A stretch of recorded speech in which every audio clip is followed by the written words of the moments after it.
తెలంగాణ రాష్ట్ర సమితి భారత రాష్ట్ర సమితిగా మారిన సందర్భంలో కావచ్చు, ఏదైతే మూడవసారి అధికారంలోకి వచ్చి రికార్డు సృష్టిస్తామన్నటువంటి ఆలోచన నుంచి ఏదైతే కొద్దిపాటి ఓట్ల శాతంతో సుమారు 1.85% ఓట్లతోనే ఓడిపోయినాం మేము.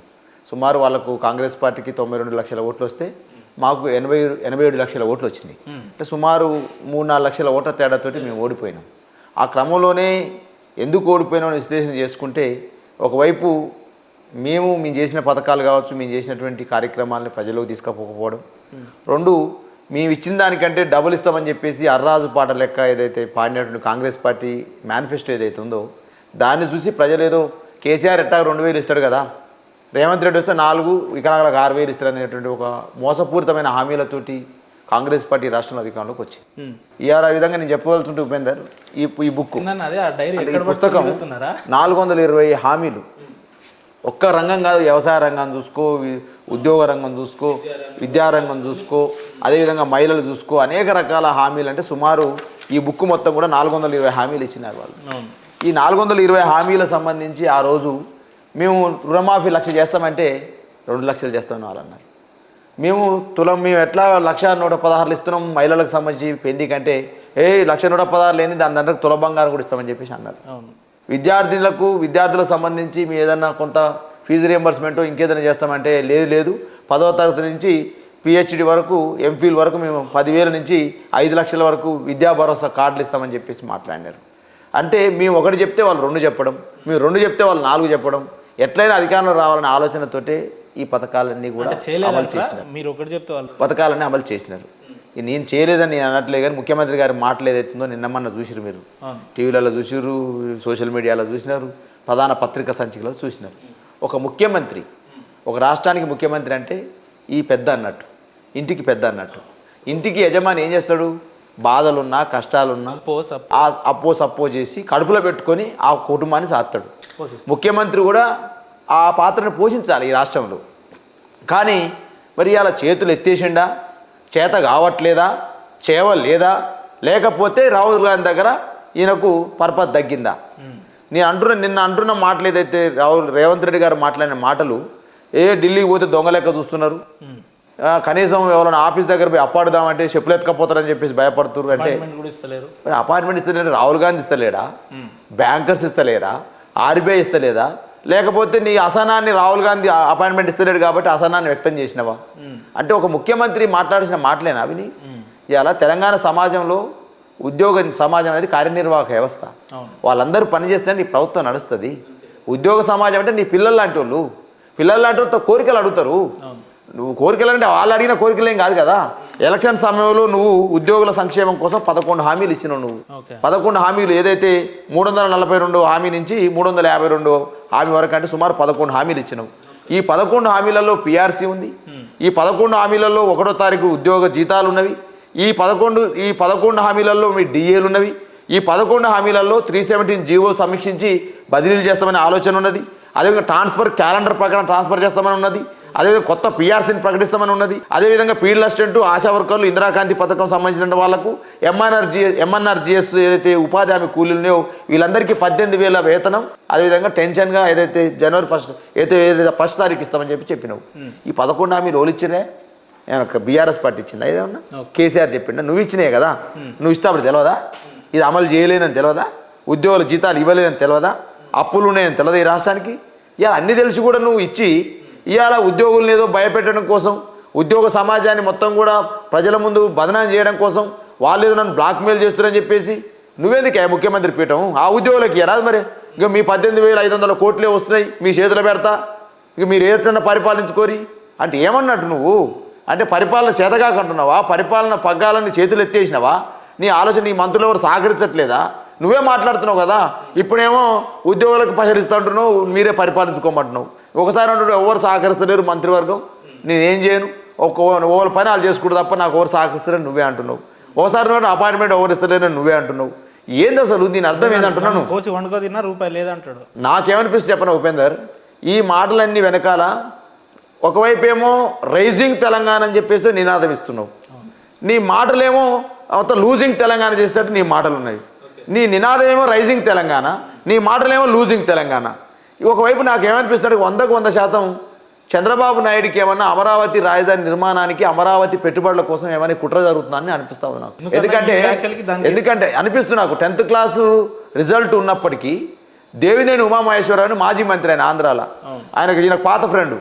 ఆ పాత ఫ్రెండ్ పెళ్లికి పోవడం కోసం 10th క్లాస్ 5-6 లక్షల మంది విద్యార్థుల యొక్క రిజల్ట్ ఆపి పోస్ట్ పోన్ చేసి, అంటే 10 గంటలకు విడుదల కావాల్సిన ఫలితాలు 3-4 గంటల దాకా ఆగాల్సి వచ్చింది. వాళ్ళ కోసమేనా?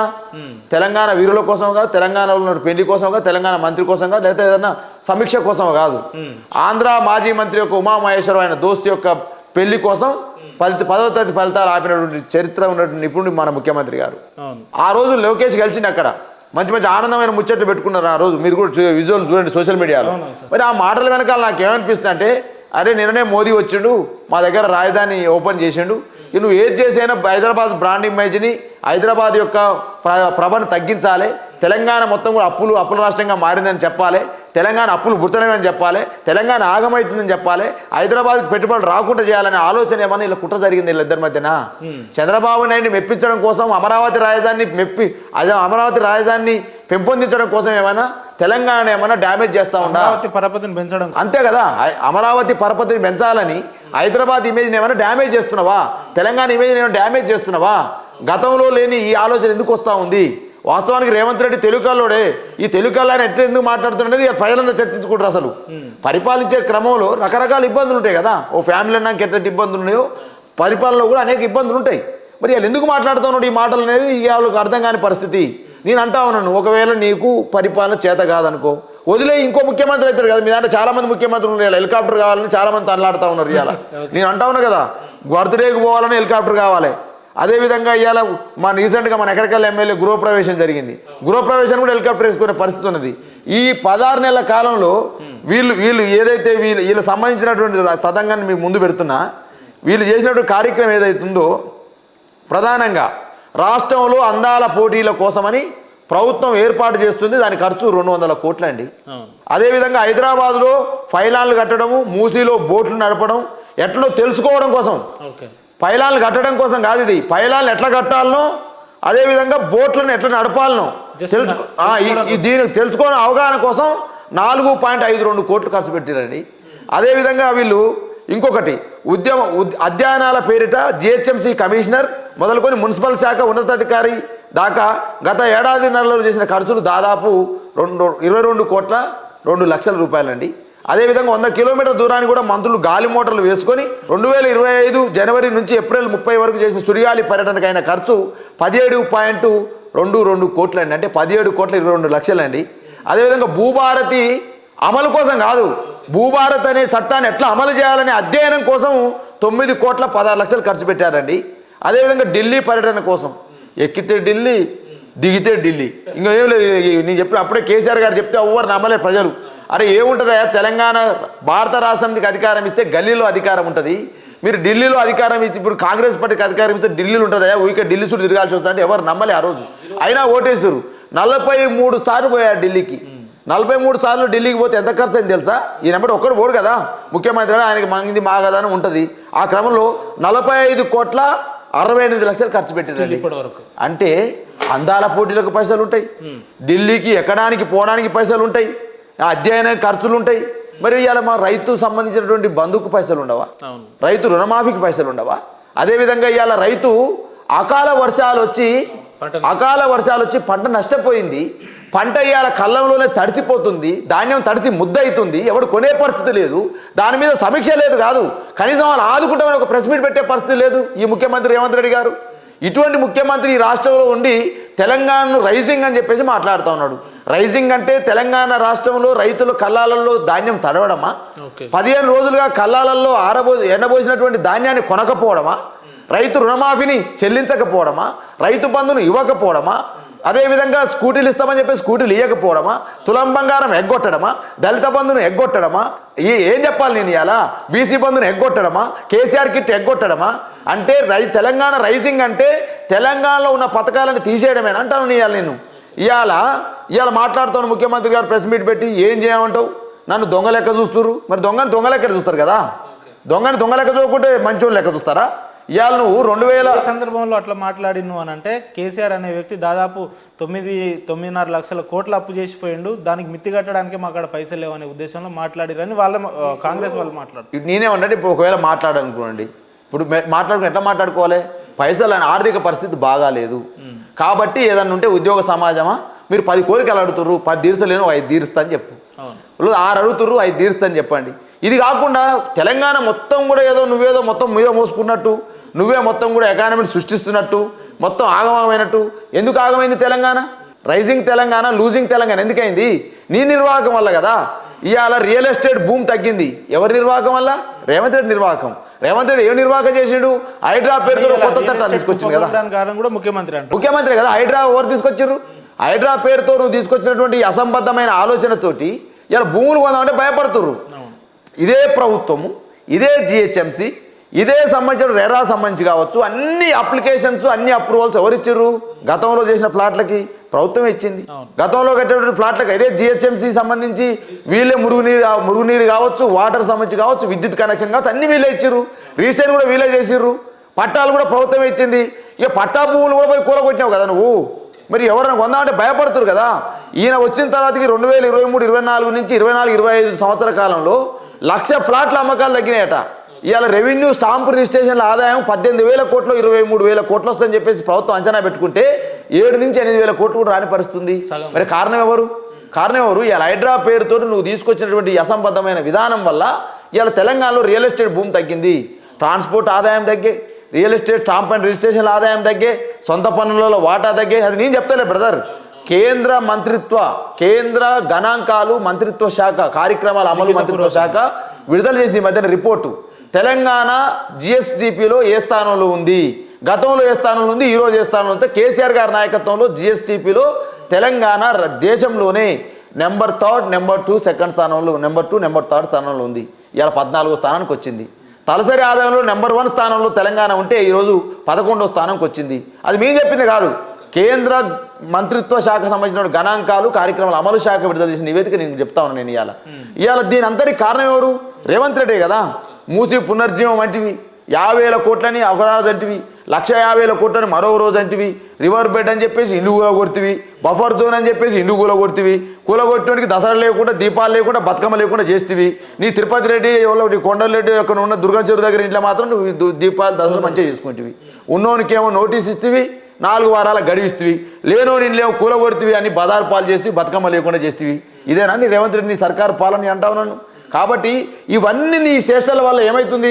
ఎవరైనా హైదరాబాద్కి వద్దామంటే భయపడే పరిస్థితికి వచ్చింది. ఇదే ముఖ్యమంత్రి నాయన ఎవరైనా పెట్టుబడులు పెడదామంటే, ఏదైనా చేద్దామంటే, రియల్ ఎస్టేట్ బిజినెస్ చేద్దామంటే సహకరించాలి ప్రభుత్వాలు. గతంలో 24 గంటల కరెంటు కావచ్చు, అదేవిధంగా అప్రూవల్స్ కావచ్చు, 15 రోజుల్లో TS be pass, TS I pass పేరుతోటి ఏదైతే సంస్కరణలు తీసుకొచ్చి ఆ రోజు కేటీఆర్ గారి నాయకత్వంలో, కేసీఆర్ గారి మార్గదర్శకంలో అనేక రకాల డెవలప్మెంట్ కార్యక్రమాలు జరిగితే న్యూయార్క్ లాగా ఉందని చెప్పేసి రజనీకాంత్ పోయిన సందర్భం చూస్తూ ఉన్నాం.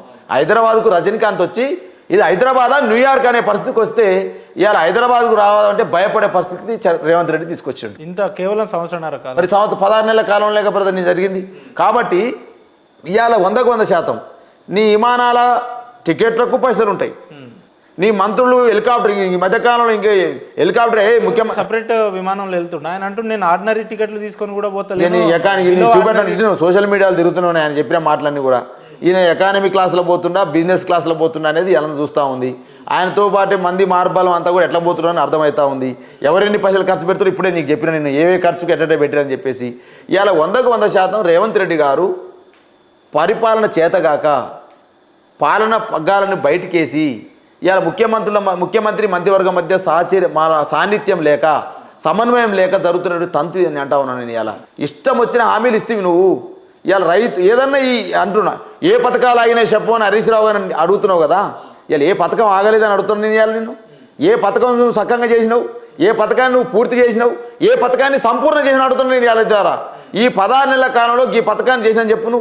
నువ్వు మహిళా ఉచిత బస్సు ప్రయాణం అని చెప్పేసి మాట్లాడతావు. మహిళా ఉచిత బస్సు ప్రయాణంలో బస్సులు సక్కంగా ఉన్నాయా? అడిగిన సరిపోని బస్సులు ఉన్నాయా? ఓన్లీ బస్సులు ప్రయాణాన్ని పెట్టిన ఉచిత బస్సు ప్రయాణం అని చెప్పేసి బస్సులు సక్కంగా ఉన్నాయా? కెపాసిటీ ఏంది? వాటికి సంబంధించినటువంటి బస్సుల యొక్క పనితీరు ఏంది? ఎన్నో కనిపిస్తున్నావా? సమీక్ష ఉంది అసలు? 300 కోట్లు నెలకు ఖర్చు అవుతుంది. ఆర్టీసీకి ఇస్తున్నావా? ఆర్టీసీని ఏమో నష్టాల్లో పెడుతున్నావు. నువ్వేదో ఉచిత బస్సు ప్రయాణం చెప్పేసి మాట్లాడుతూ ఉన్నావు.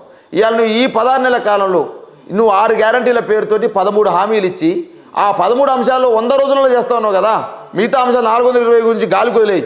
మిగతా 13 అంశాలను నేను చేసినావా నువ్వు? ఇవాళ నిరుద్యోగ క్యాలెండర్ ఏమైనా ఇస్తావా? నిరుద్యోగులకు ఏమైనా 2 లక్షల ఉద్యోగాలు ఇస్తావా?